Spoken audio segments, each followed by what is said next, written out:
We think we know the stories, don't we?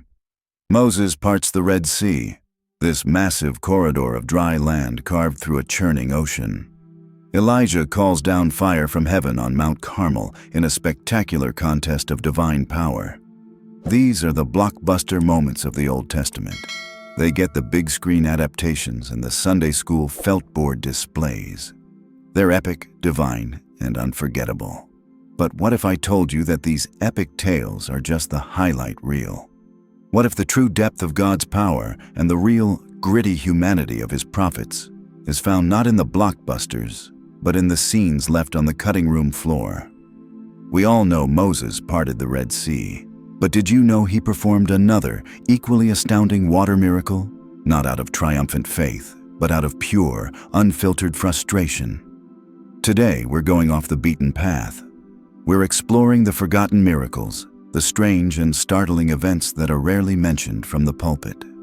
These are the stories that show God's power in ways you've never imagined and reveal a side of His prophets that is shockingly human. From bizarre healings to quiet acts of provision and even moments of terrifying judgment, these are the hidden miracles of the Old Testament prophets that most Christians have never heard about, and they will change the way you see these iconic figures forever. Let us begin with the first prophet, Moses. When we picture Moses, we see the staff held high, the sea splitting, the 10 Commandments in his arms. He's the stoic leader, the conduit of God's law. But for 40 years, he was also the weary shepherd of a stubborn and perpetually complaining people. And it was in that pressure cooker of leadership that some of his most overlooked and most revealing miracles happened. Let's go back to that water miracle I mentioned, the one born of frustration. In the book of Numbers, chapter 20, years after the famous parting of the sea, the Israelites are once again wandering, thirsty, and furious. They corner Moses and his brother Aaron at a place called Kadesh, their words dripping with venom. "Why did you bring the Lord's community into this wilderness, for us and our livestock to die here?" Numbers 20 verse 4. It's a familiar song and dance, one Moses has heard 1,000 times. God, hearing their cries, gives Moses a simple, elegant instruction in verse 8. "Take the staff," he says, "and you and your brother Aaron gather the assembly together. Speak to that rock before their eyes, and it will pour out its water." Notice the command. Speak to the rock. After 40 years of dramatic, powerful acts, this was meant to be a lesson in quiet authority, a demonstration that God's power didn't always need fire and fury. But Moses had reached his breaking point. Facing the mutinous crowd, he snaps. "Listen, you rebels," he spits out, his voice laced with contempt. "Must we bring you water out of this rock?" Numbers 20 verse 10. He makes it about himself, about his power. And then, instead of speaking, he does what he's always done. He acts. He lifts his staff and strikes the hard, unforgiving stone. Once, twice. Numbers 20 verse 11. And the miracle happens. Water gushes out, enough for everyone. The people drink, their rebellion quenched. But in that moment of triumph, Moses failed. By striking the rock in anger and claiming the power as his own, he disobeyed God's specific command. The consequence was severe. Because he didn't honor God in that moment, Moses himself would never be allowed to enter the promised land. Numbers 20 verse 12. This wasn't just a miracle of water. It was a heartbreaking look at a great leader's human frailty. But Moses' hidden miracles weren't all so tangled up in personal failure. Some were just weird. Take the plague of snakes.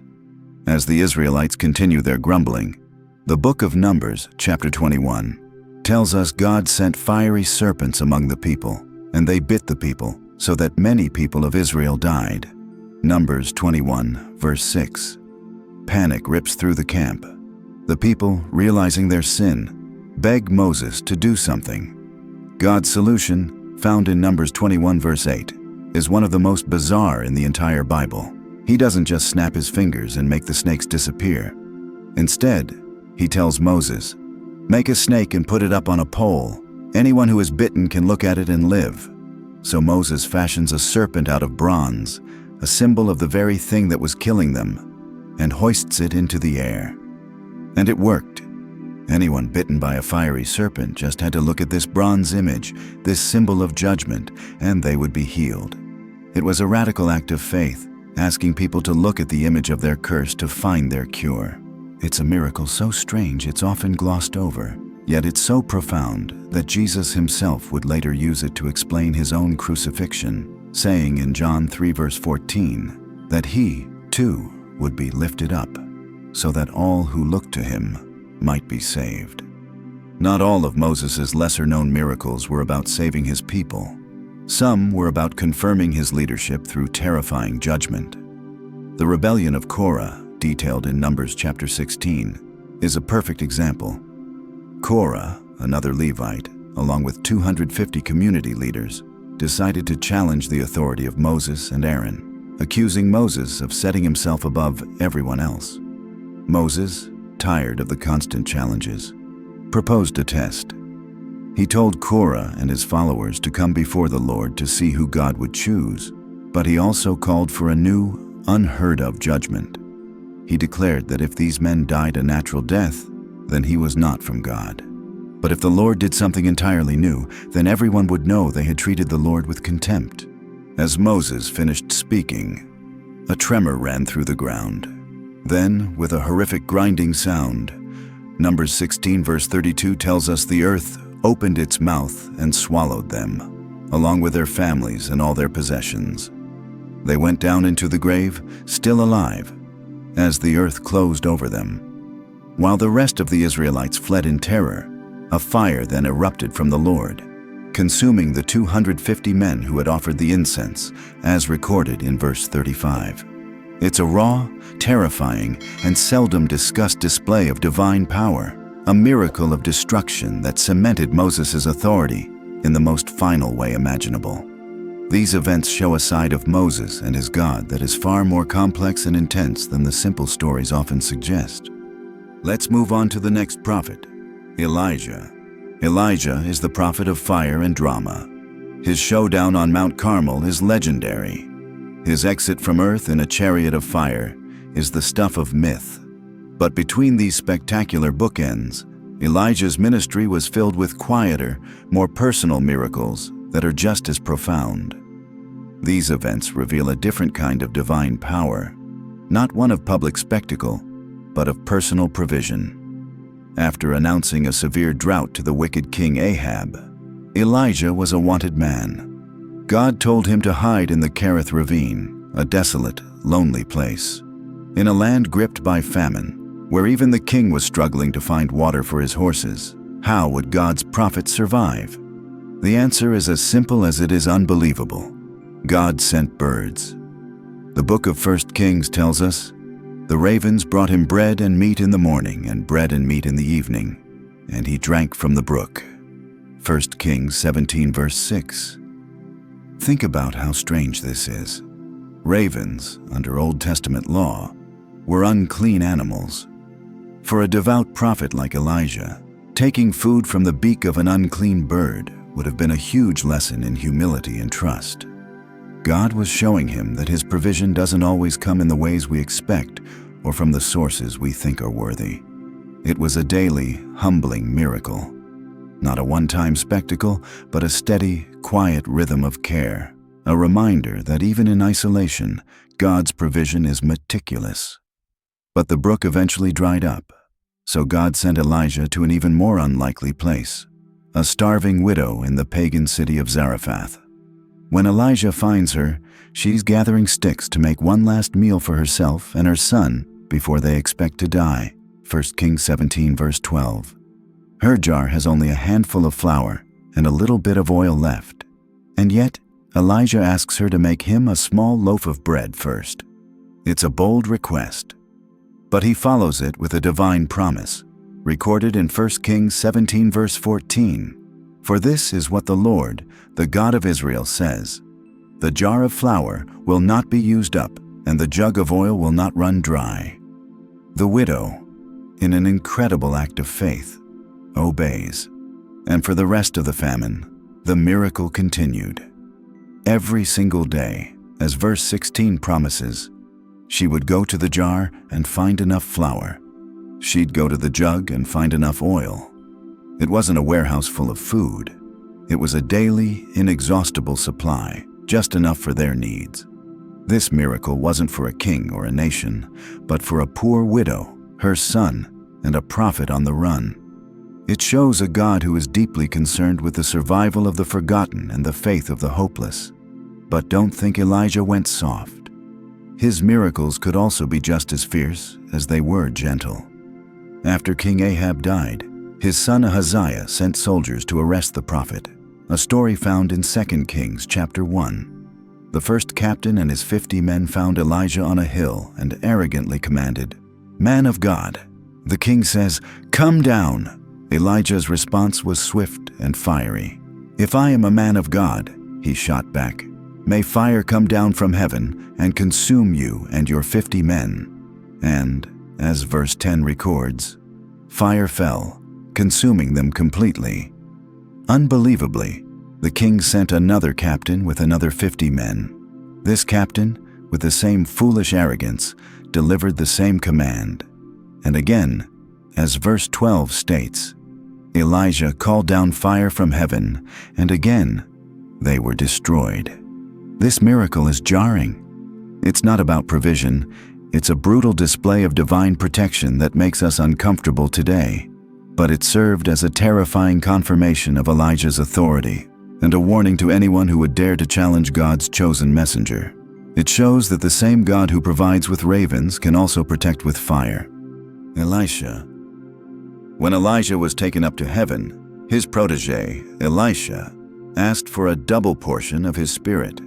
And it seems he got it, since the Bible records about twice as many miracles for him as for his mentor. But Elisha's miracles have a different flavor. They're often more grounded, more practical, and more focused on the community.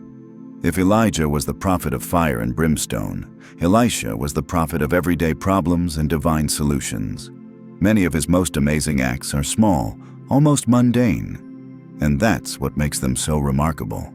One of the most charming and overlooked miracles in the whole Bible is the story of the floating axe head, found in 2 Kings chapter 6. Elisha was with a group of prophets who were cutting down trees by the Jordan River to build a new place to live. As one man was swinging an axe, the iron head flew off the handle and sank in the river. The man was devastated. "Oh no, my master," he cried out in verse 5. "It was borrowed." In the ancient world, iron was extremely valuable. Losing a borrowed tool would have put him in serious debt. It was a small, personal, and deeply stressful crisis. What does Elisha do? He doesn't lecture the man or offer to pay the debt. He just asks where it fell, cuts a stick, and throws it into the water at that spot. And then, as 2 Kings 6 verse 6 describes, the iron axe head floats to the surface. "Pick it up," Elisha said simply. This miracle is so wonderfully practical. It's not about saving a nation or defeating an army. It's about solving a poor man's immediate problem. It reveals a God who isn't too grand to care about our small anxieties. A God who is interested in lost keys and borrowed tools. Elisha's concern for the community also extended to their dinner table. On another occasion, during a famine, a story from 2 Kings chapter 4 tells us Elisha told his servant to make a large pot of stew for the prophets. One of the men, with the best of intentions, went out to gather herbs and accidentally added poisonous wild gourds to the pot. When the stew was served, the men took one bite and yelled in alarm, "Man of God, there is death in the pot." 2 Kings 4, verse 40. The meal was ruined, a disaster in a time of famine. But Elisha stayed calm. "Bring me some flour," he said. He tossed the flour into the pot, and as verse 41 tells us, declared, "Serve it to the people to eat." Tentatively, the men tried the stew again.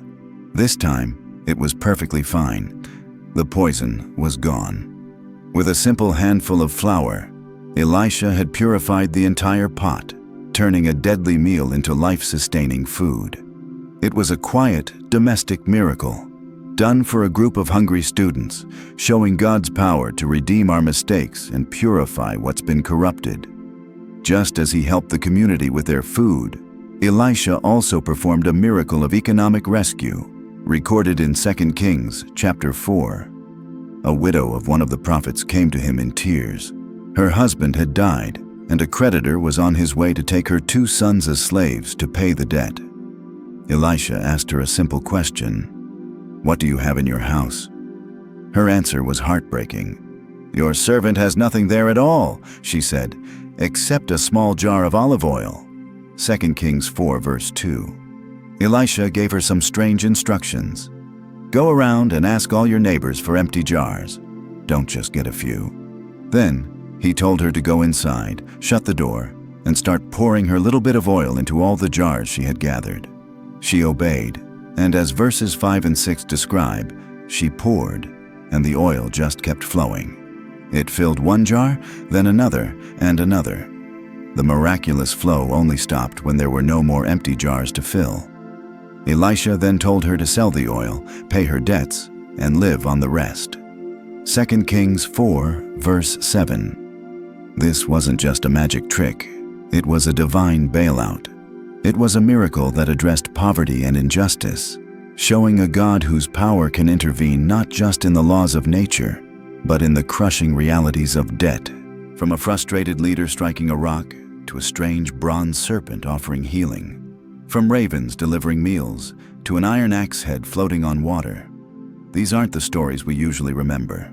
They don't have the epic scale of the Red Sea or the fiery drama of Mount Carmel. But in their quietness, in their strangeness, and in their sheer practicality, they paint a far richer picture of God and His prophets. These hidden miracles show us a God who is not just a distant cosmic force, but an intimate provider who cares about a borrowed tool or a pot of poisoned stew. They show us prophets who weren't plaster saints, but real human beings who got frustrated, faced doubt, and helped people with their everyday problems. The miracles in the Bible are never just random displays of power. Each one is a message about who God is. The famous miracles show us God's sovereignty over nations and nature. But these forgotten miracles show us His care over the small, personal details of our lives. They remind us that the God of the epic is also the God of the everyday. The Bible is filled with these hidden gems, stories waiting just beneath the surface to be rediscovered. And when we take the time to look, we find a God who is far more interesting, more intimate, and more wonderfully surprising than we ever imagined. What do you think? Which of these hidden miracles surprised you the most? Is there another overlooked story from the Bible that has always fascinated you? Let me know in the comments below. I'm genuinely curious to hear your thoughts. And if you enjoyed this journey into the forgotten corners of Scripture, make sure to subscribe and hit that notification bell. We have many more deep dives planned, and you won't want to miss them. Thanks for watching, and may God bless you.